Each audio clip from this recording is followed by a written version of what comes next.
On the last episode of Built to Last, we added rigid insulation to our home's exterior, installed low E windows, and topped off our house with solar reflective roofing. Now it's time to finish up the exterior of our home with brick and stone and install our back deck, so stay tuned.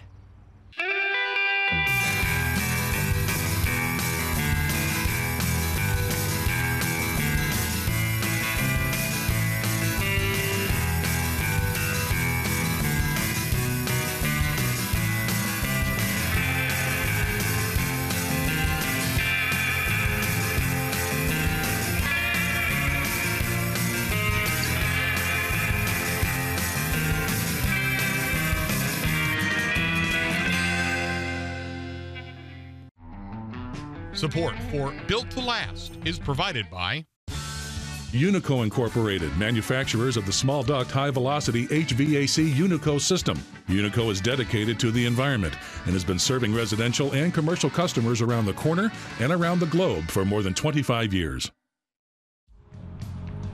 Great Northern Lumber, providing green construction materials from skyscrapers to residential remodel. Proud to serve you for the last 27 years and into the future in the lumber industry. Bosch, power tools for professionals. Proud sponsor of The Green Home. Florida Tile. Expect more. SPI Incorporated, protective coatings, proven performance, and real-world solutions for 24 years.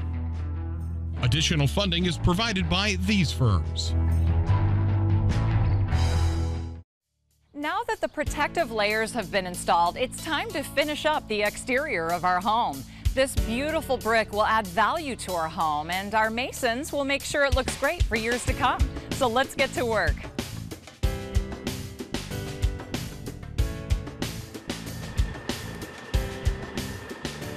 Our exterior is getting set, ready to go. We have our rigid insulation in place. We have our water barrier on, so the next step is masonry. So we're getting set. You can see our brick's been delivered. We got our stone on site, so we should be ready to go shortly. Our stone and brick are from local distributor in the area. Our mason, he's got many years experience, an old-time mason, so he's a hands-on guy, so we're very excited to have him on board. We have some challenges here. We're using a jumbo-sized brick, trying to incorporate the brick with the stonework and some of the other things we got in place. It's going to be a little bit of a challenge, but he assures us he can work everything out. One of the issues we've run into is we had to get our deck framing in place prior to the start of the brickwork. That's something that we have where we're tying back to the structure of the house. We got to make sure things are flash and tied in properly. So it's going to be a little bit of an obstacle for him to get his scaffolding in place because we have a walkout basement, so we're dealing with a two-story area. But these are things he assures us he can work with and accomplish. So every job should have its challenges, but he assures us it can get it done.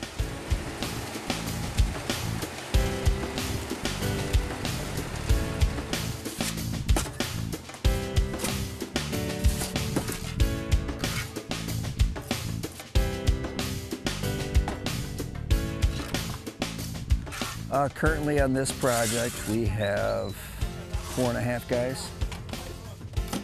A project like this takes 2 to 3 weeks, depending on the weather. If the ground gets wet, the laborers can't move the material. If the bricks get wet, we can't lay them on the wall because they'll squish.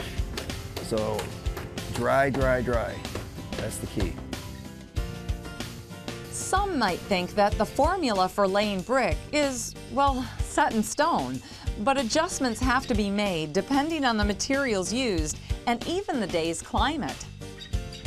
For the labor to make the mortar, it is kind of an art and a science. Depending on the humidity of the day, they have to add a little bit or a little bit less water. It depends on the brick that you're laying. If it's a real dense brick, it's not going to absorb the water at a higher rate. Therefore, you're going to need a little bit more stiff mortar. If you have a brick that dries instantly, if it's very porous, then the labor is going to need to make the mortar a little more soft or runnier. That way, as you lay the bricks, it can absorb into the brick and it doesn't dry or cure too fast.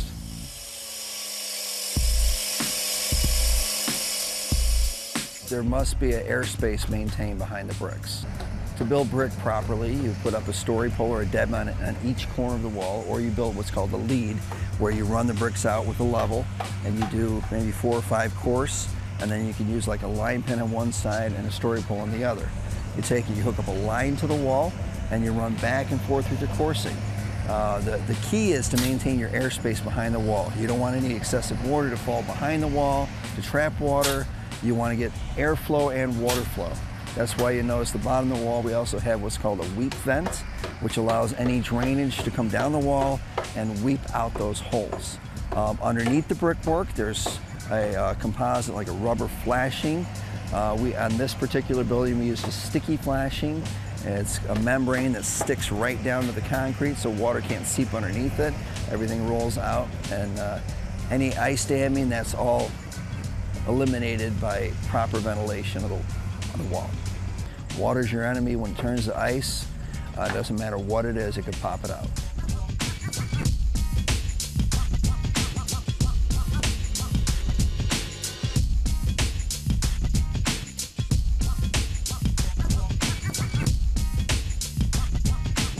You'll notice in the front of the house, we have the porch area. We left a couple bricks out. Those are called scuppers. That allows water to drain out of the front porch area. You'll notice the concrete on the porch, the concrete guy pitched the concrete down on an angle so any water, ice, snow can kind of flow right out. Because why? Water's our enemy. In addition to the brick, our masons will be installing the stonework for the chimney and other accent areas. They employ similar methods to laying brick, but they also have to plan for the many different sizes of stone. Stonework, it's an art. You look at a pile of rocks and you see the patterns, you see the corners, you see the lines, and you get to be where you can look at 100 stones and pick out the stones that just go together. And then the ones that are close, you can kind of cut the corners off and adjust them accordingly.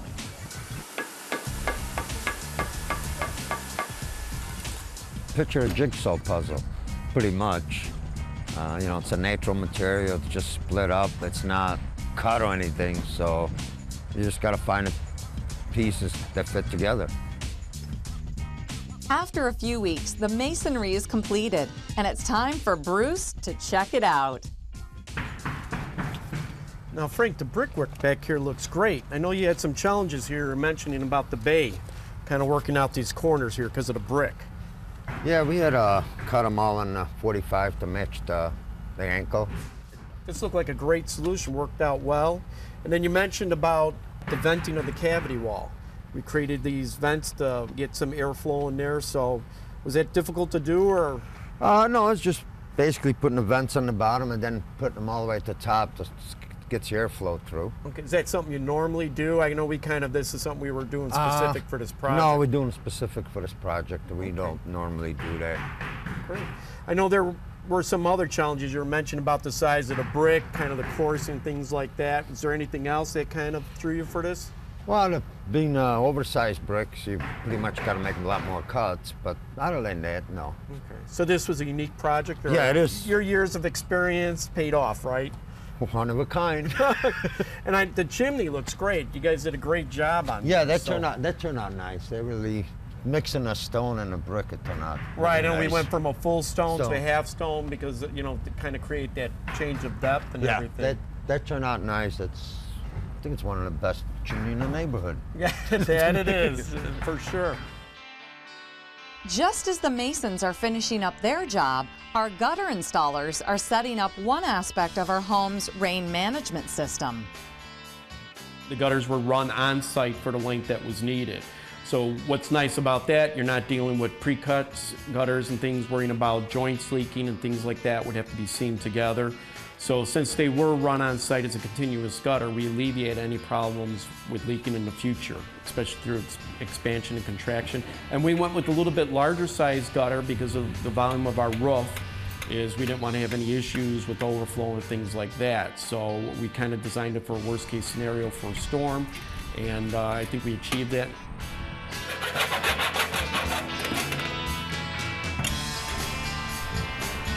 We're trying to capture as much of the rainwater as we can because we're going to use it for rain harvesting.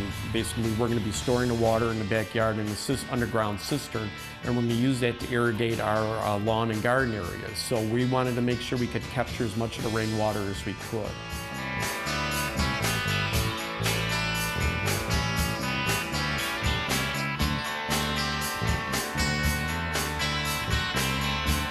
With the masonry work complete and gutters in place, our masons come back to give the brick a rinse for a nice presentation, just in time for Bruce and Laureen to check on the home's progress.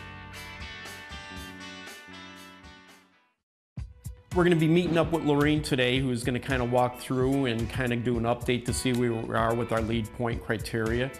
Some of the issues that we had were about venting the exterior wall with the brickwork cavities, so those are things that I'm sure Laureen's going to be looking for today as she walks through the exterior, and things that we want to address.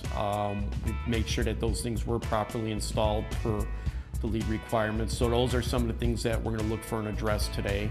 And the other things is how we'll handle water management and a few other options.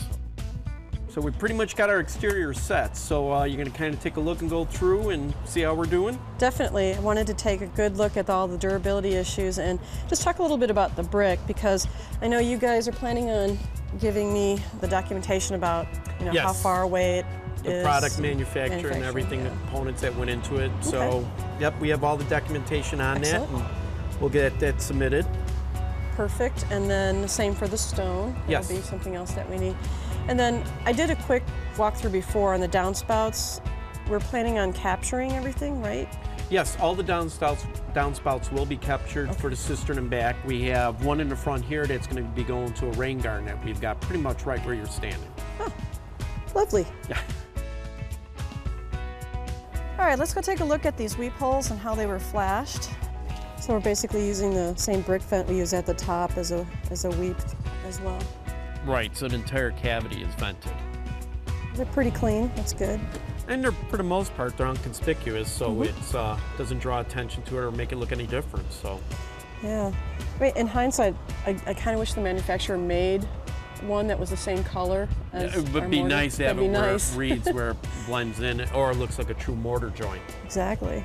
But it's still, like you said, take a step back and it's hardly noticeable. Oh, the control joint is in a good spot. It's nice that it lines up with the window.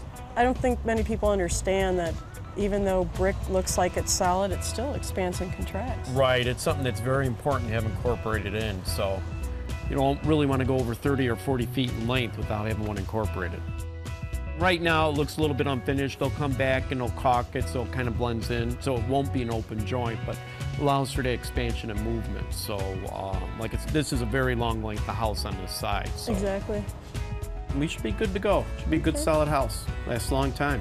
Well, I guess at this point, as far as the roof and the windows and the brick are concerned, I just need to get the documentation that just shows where it was manufactured and where the raw materials came from. And Right, those are all things that we can provide for you, and we'd be glad to inundate you with all the paperwork.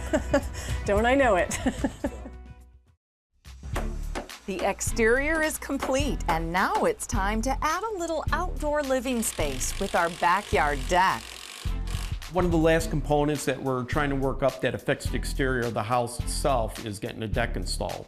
So off the back of the house, we have a deck and stair that will lead out to our back patio. So the focus is to try to get that in and on the house, and that they're going to be working on that over the next few days, and hopefully that should turn out great. Before laying the floor of the deck, our team first has to lay a fabric mesh. This mesh will keep out bugs if later on our residents want to enclose part of the patio. On top of the netting, our carpenters size and install the flooring that utilizes a tongue and groove system. Our decking and railing system that we're installing on the house is a composite product. Basically, it's wood and plastic, and normally it's plastic is plastic bags that are being recycled, and wood is scrap wood that's ground sawdust that's also mixed together to compile for the decking and railing system. Those are products that normally would end up in a landfill. In fact, the wood is all scrap wood. No trees are harvested or used for the decking, which is great. So these are basically everything's made that's scrap. It's a lasting product, it's a sturdy product, structural. The railing system's structural and it wears well, it's maintenance free, so the homeowner will be very happy to have this product on their home.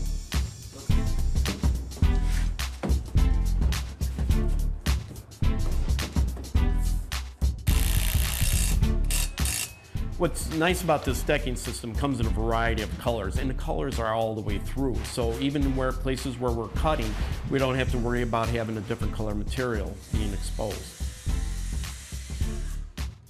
Even over time, if somebody decides they want to go with a different color decking, it is a sustainable product because it has wood composite in it, which just lends itself the opportunity to make this whatever you want it to be.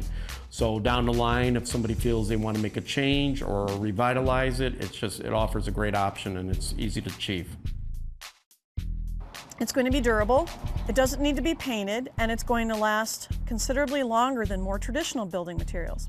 And so we're also hoping that it adds that little extra element to the home that allows the inside to come out to the outside and allows the family to enjoy the outdoors.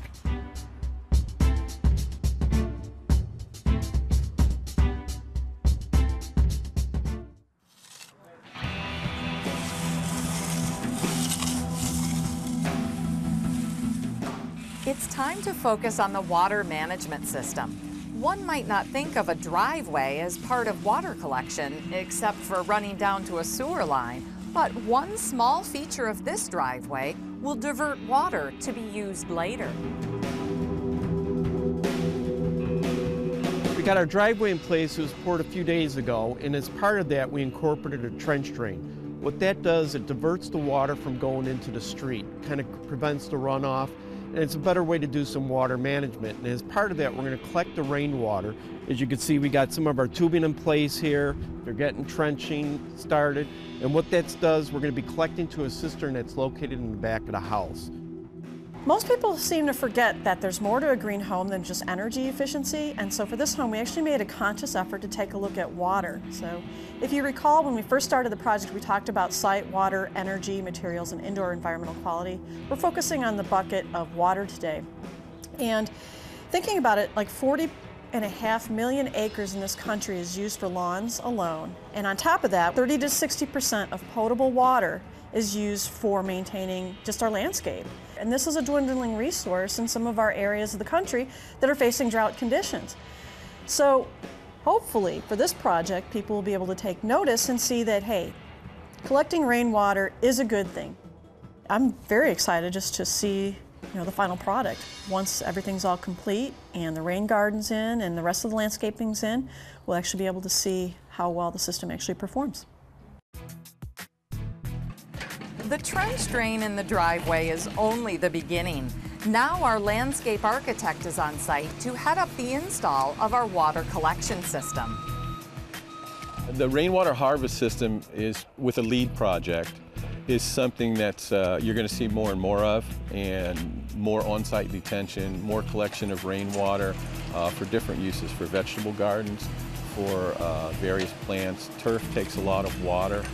So our cistern that we're going to install for this project takes into account the size of the roof that we have, so how much rainwater would we be collecting, the size of the tank, and how much water we'll be using for irrigation. So part of that, the other half of this system is one side we collect it, the other side we use it.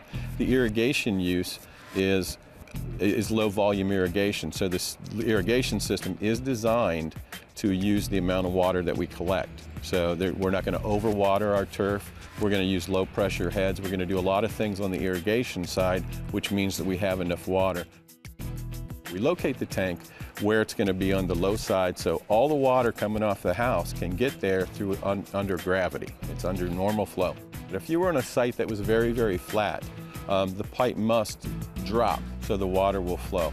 And yeah, 1/8 of an inch and like every 5 feet is plenty of flow for the pipe. So, you know, ultimately, the top of your pipe must be higher than the bottom of your pipe. And like I said, on our site, if we're talking about our particular site, we have from the front to the back, we have an elevation drop of about 10 feet. So we have absolutely no concerns about the water flowing through the pipes and getting to the tank. We go to each downspout that's on the house, and we bring a tile to that downspout. So we're basically digging the tile in, and then running the tile, we collect it in sort of a main line, and then we bring that main line to the tank. In this case, we have chosen to use the standard corrugated PVC pipe, non-porous. And one of the reasons we did that is because we do have so much fall from the front of the site to the rear of the site where the tank is located. If it was tighter, we might look at using a pipe that's smoother inside so the water flows better. But in this case, even the turbulence inside of the corrugation won't affect the flow. It'll slow it down, but it doesn't ultimately create a problem for the water not getting to where it needs to be. We're using about 400 feet of corrugated pipe, or tile, you might want to refer to it as tile. So yeah, to connect everything, bring it from the front to the back, there's about 400 feet involved, which is, you know, pretty standard for a suburban lot.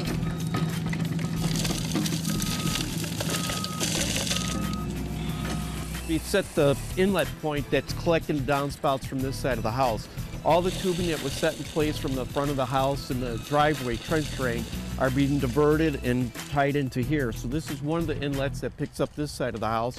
And then we have another one in place that they're working on that's going to be picking up the downspouts from the other side of the house. So everything's going to tie it into here, and they'll have that set up today. And also we have an outlet for an overflow.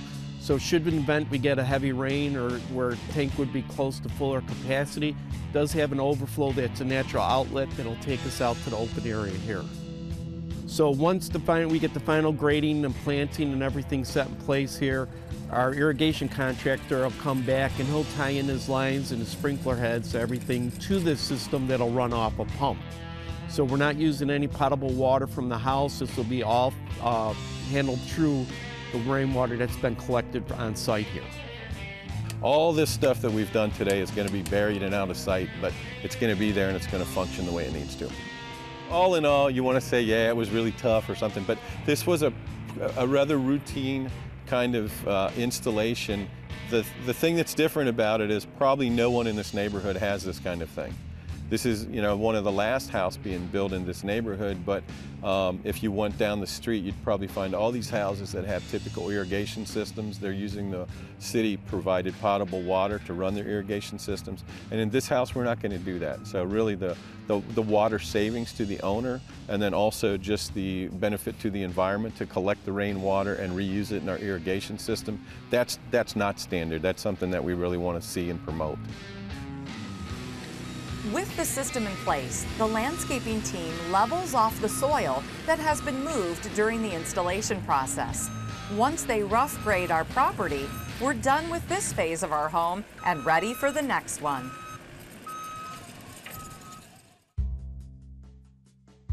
So at the end of today's inspection, we were able to verify many durability strategies that we had originally included in this project. Some of those things being flashing within our brickwork, along with scuppers at the front, which we also put in our brickwork to make sure that we didn't have water collecting on the porch. We also installed within our locally extracted and manufactured brick and stone these brick weeps. And we did it at the top and the bottom for airflow, which is a little bit unusual. It's more specific to this project. But what we're hoping, and based on scientific documents that we've actually analyzed, it makes more sense in creating this airflow and reducing the amount of water that could potentially collect in that cavity, because the cavity and that airspace are very important. Our house wrap's also in place, that's behind our brick. And then we also have a rubber flashing in place below the windows to make sure that we're not getting any leaks behind. And our durable deck and railing system are also installed. But coupled with that, we finished up our gutter installation. And after talking to Bruce, it looks like we are still intending on having a rain garden in the front, even though we had one gutter that hadn't quite been hooked up yet. And one thing to keep in mind though, if you're going to do this kind of thing with rainwater harvesting, if you're using a smooth pipe, you need a minimum of at least a 1% slope, whereas if you're using corrugated pipe, you'll need about 2%. And also we have a reflectant roof in place, and the nice thing about having a reflectant roof is that There won't be as much heat accumulation in the home so that the air conditioning doesn't have to work as hard in the summertime. So far we're on track for certification, and I can't wait until the next inspection.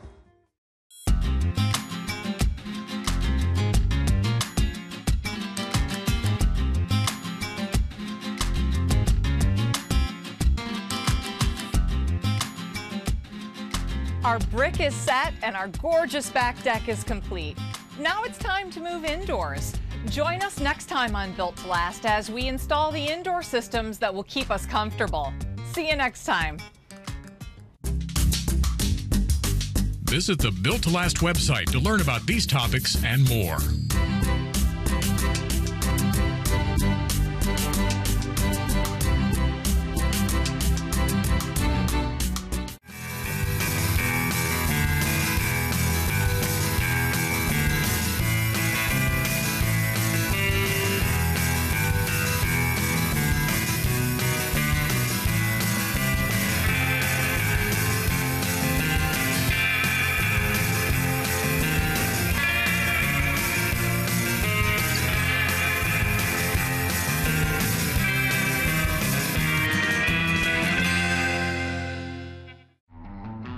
Support for Built to Last is provided by Unico Incorporated, manufacturers of the small duct high-velocity HVAC Unico system.